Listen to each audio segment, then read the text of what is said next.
আসন্ন এশিয়া কাপের গ্রুপ পর্বে লিটন দাসদের প্রতিপক্ষ শ্রীলঙ্কা, আফগানিস্তান ও হংকং। সুপার ফোরে জায়গা করে নিতে কঠিন পরীক্ষা দিতে হবে টাইগারদের।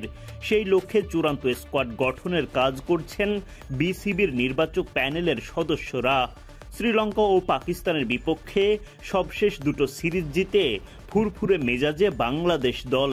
এই দুই সিরিজে ভালো পারফর্ম করা বেশিরভাগ ক্রিকেটারই জায়গা পাবেন এশিয়া কাপের দলে। তবে যারা নিজেদের প্রমাণ করতে ব্যর্থ হয়েছেন তারা আছেন বাদ পড়ার শঙ্কায়। আসন্ন এশিয়া কাপে কেমন হতে যাচ্ছে বাংলাদেশের চূড়ান্ত স্কোয়াড, সেটাই দেখে নেওয়া যাক একে একে।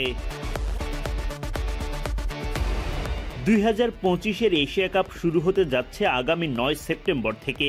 এবারের আসর মাঠে গড়াবে টি-20 ফরম্যাটে। সাম্প্রতিক সময়ে এই ফরম্যাটে ওপেনিংয়ে আস্থার নাম তানজিদ তামিম ও পারভেজ ইমন। প্রায় প্রতিটি ম্যাচেই এই দুই ওপেনারের কেউ না কেউ দলের হাল ধরেন।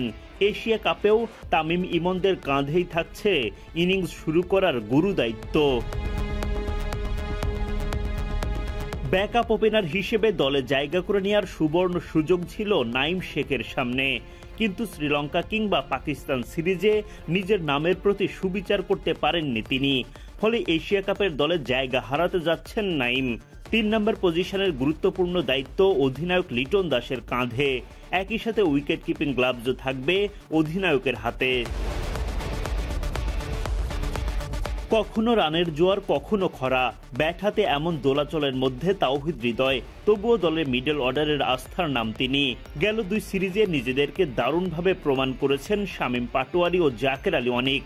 দলের ব্যাটিং অর্ডারের গুরুত্বপূর্ণ সদস্য তারা। সাথে শামীমের পার্ট টাইম বোলিং আর জাকের তো আছেন ব্যাকআপ উইকেট কিপারের ভূমিকাতেও। এবারের এশিয়া কাপে বাংলাদেশ দলে চমক হতে পারেন আরও একজন wicket keeper batter Nurul Hasan Sohan. দেশসেরা উইকেট কিপার, তার উপর ঘরোয়া ক্রিকেটে নিয়মিত পারফর্ম করে চলেছেন। এমনকি সবশেষ গ্লোবাল সুপার লিগেও হেসেছে সোহানের ব্যাট। ফলে চমক হিসেবে এশিয়া কাপের স্কোয়াডে দেখা যেতে পারে তাকে।